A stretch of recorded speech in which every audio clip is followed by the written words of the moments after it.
Welcome to Voices Against Violence, a Harmony House podcast to educate, empower, and serve as a voice for survivors. We aim to shed light on crucial issues surrounding domestic violence, offer support, and inspire action for change. Join us as we work together to create a community where all individuals can live a life free of abuse. Welcome back to Voices Against Violence. My name is Kirstyn. I am the Assistant Executive Director at Harmony House. I'm Charity. I'm the Prevention Program Manager here at Harmony House.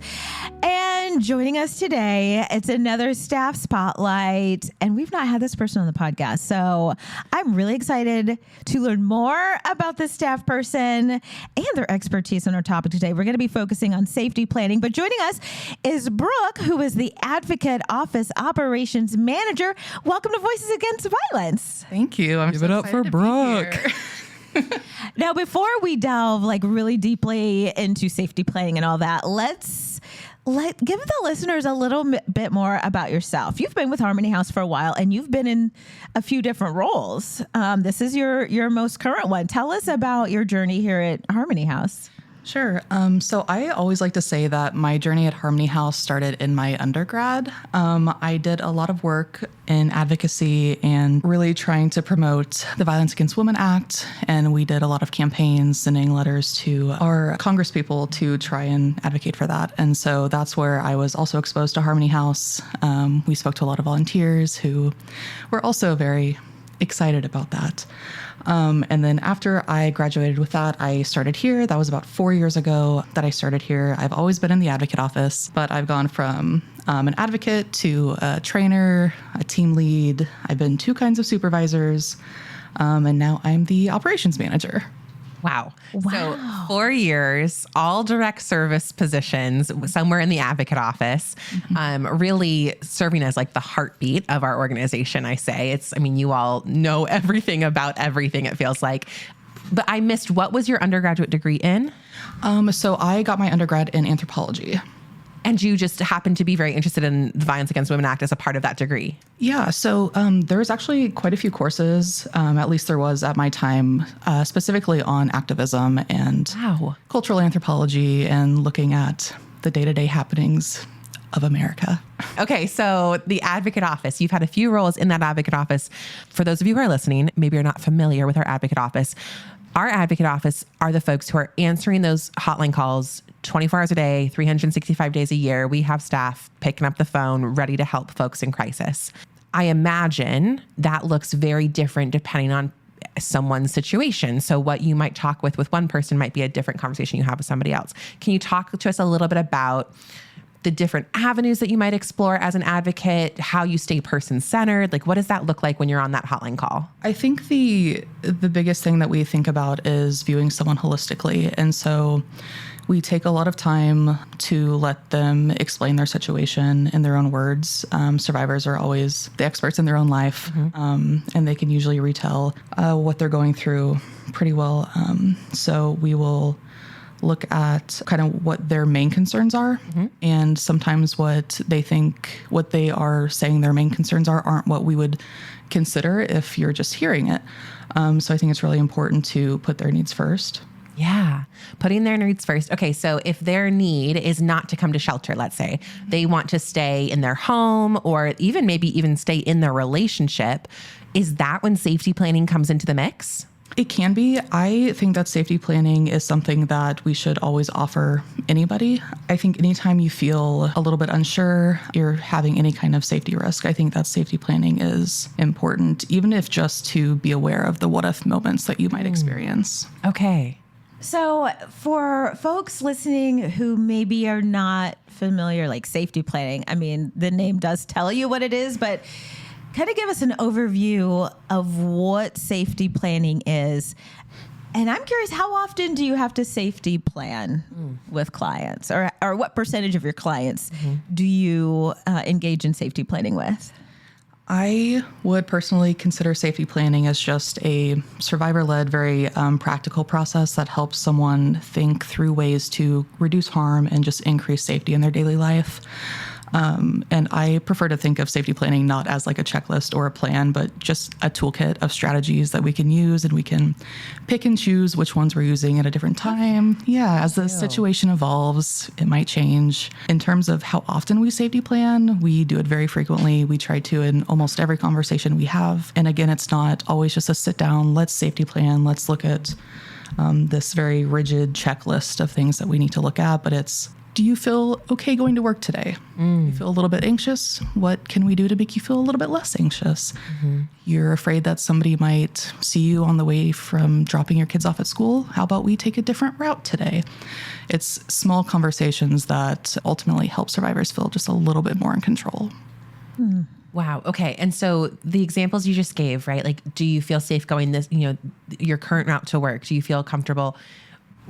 I mean, it seems like there are so many moving parts.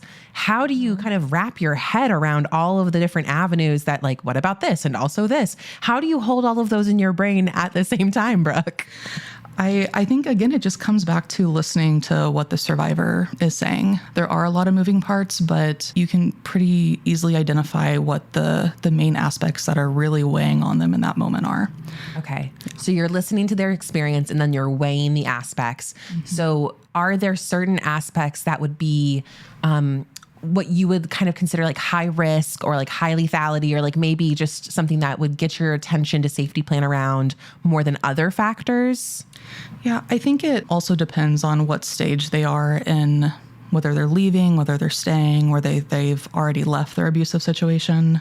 If they're currently in the abusive situation and they're not looking to leave right now, then we're doing a lot of risk assessment in terms of, is there strangulation? Are there weapons in the home? Are there threats of homicide or suicide? And what's the escalation look like?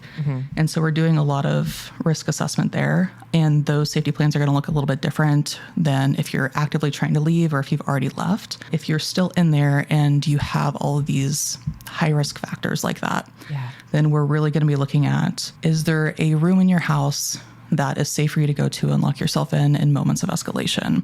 Do you know all the exit routes? Are you on the first floor, fourth floor? Do your windows open? Okay. I want to pause in that and kind of like sit in that space for a minute. Okay. So if we have someone listening who is experiencing these experiences, or we've got someone listening who knows somebody who's experiencing someone who has weapons in the house or has threatened homicide. So those things, again, do you have a safe place to go in the house? A room that locks? Is that one of the things? Yeah, a room that you can lock yourself in and to get away for a minute in moments of escalation. Okay, excellent. And knowing safety routes. Packed bag?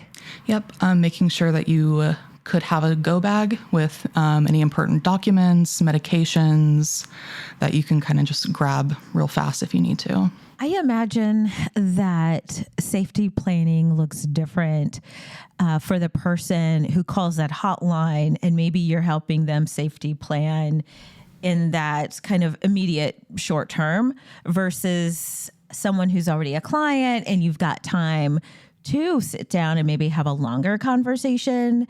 Can you help us get a better sense of what it looks like when people are calling the hotline and you're safety planning with those individuals compared to individuals that are already in shelter or already a client? So we safety plan on the hotline very frequently, especially if we happen to be at capacity and we're not able to bring somebody into shelter. We like to sit down with them on the hotline and think out ways that they can remain safe until they're able to secure safe shelter.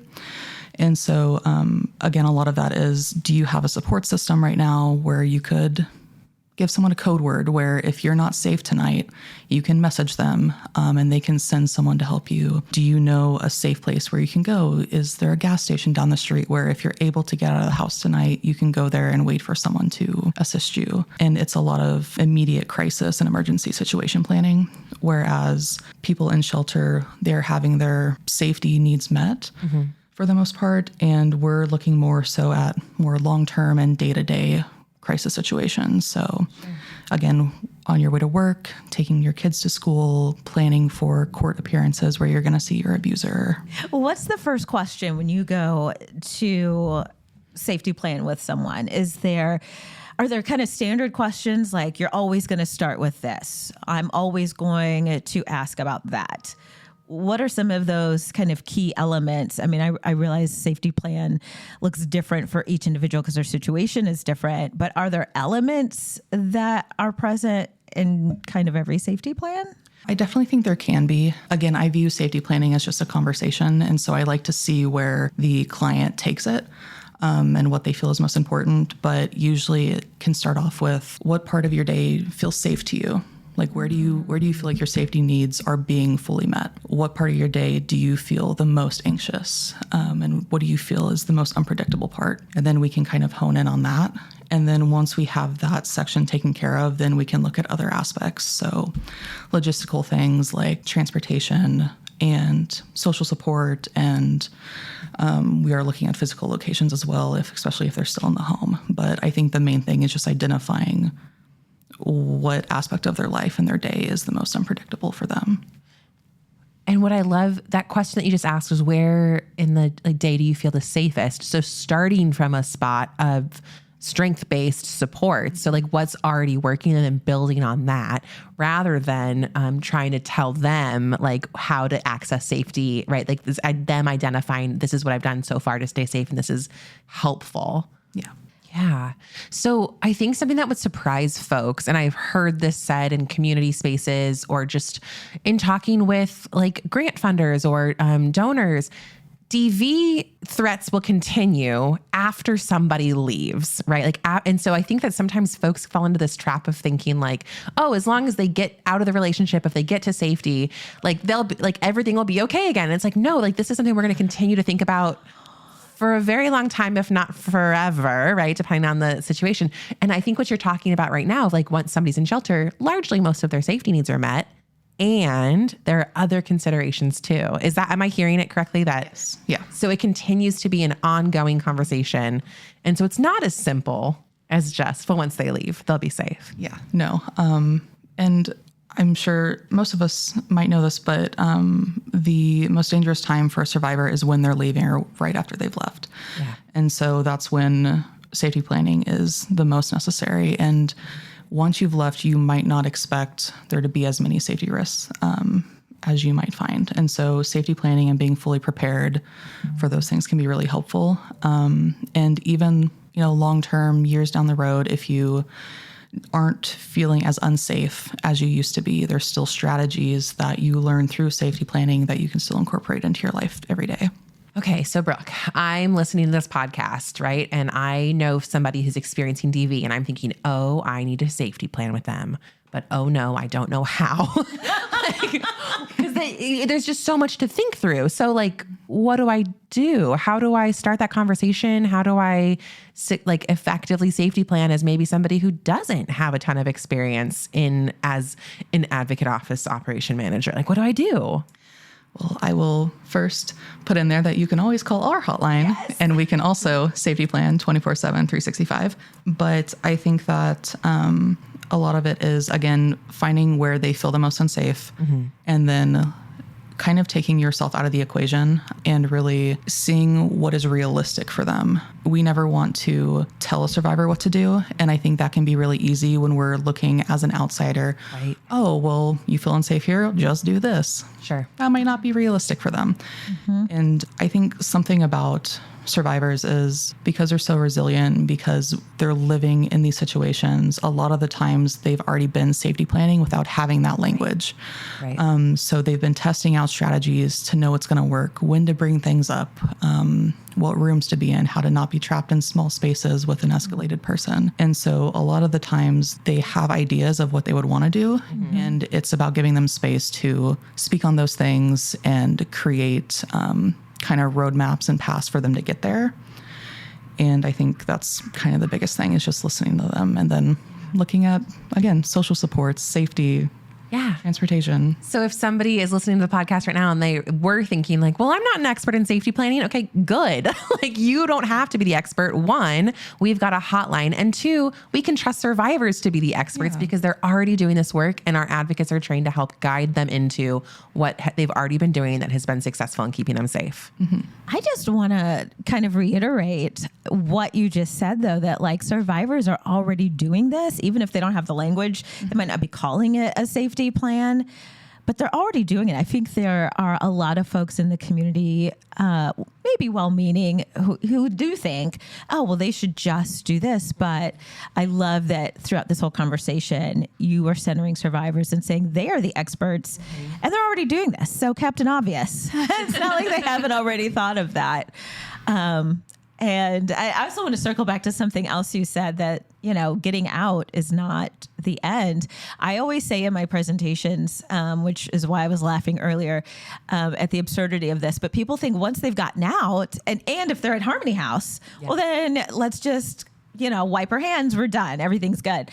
And so I always say, like, no, we continue to have to safety plan with folks even after they're at Harmony House, because they have kids going to school. They're still moving about the community. There are still concerns, and getting out of that relationship is really just the beginning. Like, I mean, that's not the end for survivors. So I feel like I needed a notebook where I could just take notes, even though I have my laptop in front of me, like on everything that you've said. I also want to take a second to say that just because someone is out of one relationship doesn't mean they've broken the cycle. Yeah. Mm-hmm. And so it's important to also realize that safety planning is not just for one relationship, but it's for everything in general. And it could also be for general like resource scarcity and like other aspects of that are structural in our society that aren't going great, like housing instability. Oh, such like a we good can point. safety plan for that as well. It's not just immediate Such one a good relationship. point. Yeah, it's not confined to one relationship. These are skills and strengths that will transfer to other relationships and other safety risks, whether it be because of interpersonal violence or because of like structural things like you were describing. I'm curious if there is a way to know when you no longer need that safety plan. Is it when you get to a point that you're like, okay, I feel pretty safe throughout my whole day? Like, how do you know when you can be done with your safety plan? I think ultimately it's up to the survivor to decide if they ever want to end it. Some people never do. It's just something that you revisit and evolves over time. And depending on the risks, it's going to be different. And the structure of it might stay the same for different risks. And so it might be for intimate partner violence. It might also be for, again, a different structural thing that they're experiencing, but some of the aspects of it might be the same, and it just evolves depending on the risk. Right.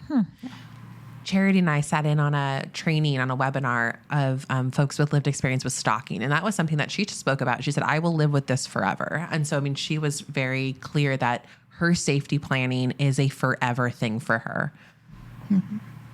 You know, you saying that also makes me think that I think pretty much all women on some level do some bit of safety planning, whether it's paying attention to where you are late at night, where you're parking your car, making sure, you know, like there are little pieces. I do know what you're talking about. Yeah. Where we try to be safe. There is a level of situational awareness, I think, that I have experienced, that I have been around other folks of different genders who have not necessarily experienced the same thoughts that I'm having in a situation. That's why I kind of like to think of safety planning less as a structured plan and, again, more as just strategies that we're incorporating into our life long term. Sure. So, Brooke, you've been at Harmony House for 4 years, all in direct service. Yes. I'm curious, this work can be challenging and exhausting. How do you care for yourself? I was going to ask that question too. Yes, Brooke, what do you do for yourself? How do you take care of yourself in this line of work? I think that a lot of it is being aware of where you're at every day, doing check-ins. It's, of course, very helpful that everyone on our team is very supportive and wants the best for you as well. But social support is important, and making sure that you're filling your cup on your days off, and when you're not at work and you're not handling these heavy topics, you're taking time for yourself. Yeah, filling your cup on your days off. I heard somebody close to me recently said, like, there's a difference, Kirstyn, between rest and recharge. They're like, leaving your phone on the bedside table does not charge it for tomorrow, right? Like it's resting, it's not in use, but it's not actively being powered for the next day. And it's like, okay, yeah, like there is a difference just between time off and like restorative time off, right? Like time off that actually recharges you. Before we end this conversation, I'm curious if there is something that you think just the layperson out there needs to know, or a misconception about domestic violence that you'd like to take some time to debunk. I think that the biggest thing for me, and we've already spoke on this, is understanding that survivors are already very resilient and recognizing that they are usually aware of their situations. They're aware of strategies that will help keep them safe in the moment, even though it might not look like that from outside because they're experiencing so many different facets and so many different kinds of abuse. But a lot of the times they are making very intentional decisions to reduce harm in their daily life. Mm-hmm. And they are truly the experts in their situations. And so we just really want to avoid telling them how to do something, and we want them to keep their autonomy in all aspects if we can. Yes. What's the hardest part of your job? I think the hardest part of the job is recognizing gaps in our community and on the federal level that we're just not able to fill all the time. Can you quickly tell us maybe one or two of those gaps here in the community? Obviously, a lot of issues with housing instability, and we do hear a lot about that. And it's very hard to hear that there's not a whole lot we can do to help, even though we try our best and we try to go out there in the community personally and advocate for these things. But unfortunately, there's just blockages there. And then, of course, the access to mental health and substance use treatments is very hard to hear about the gaps in that as well. Mm-hmm. What's the best part of your job? People. Yeah, I think that interacting with people and seeing how strong people are and how resilient we all are and our ability to bounce back from things and be good despite our circumstances, I think it's very rewarding. A hope-filled outlook. Brooke, thank you. I'm so glad to be one of the people who get to work alongside you towards the mission of Harmony House. It's been a beautiful conversation. You are so wise. You're doing such important work and leading an incredible team of people. I'm sorry it took us this long to get you on the podcast, but it won't take us this long again. Feel free to come back anytime there's something else you want to talk about. We'll give you the mic. All right. Well, thank you so much, everyone. Until next time, this is Voices Against Violence. All individuals have a right to a life free of abuse. If you or someone you know needs help, please call our 24-hour hotline, 417-864-SAFE, 417-864-7233, or chat 24/7 with an advocate on our website at myharmonyhouse.org. Visit our website or follow us on our socials to stay up on the latest news and events. This is Voices Against Violence. Thanks for listening.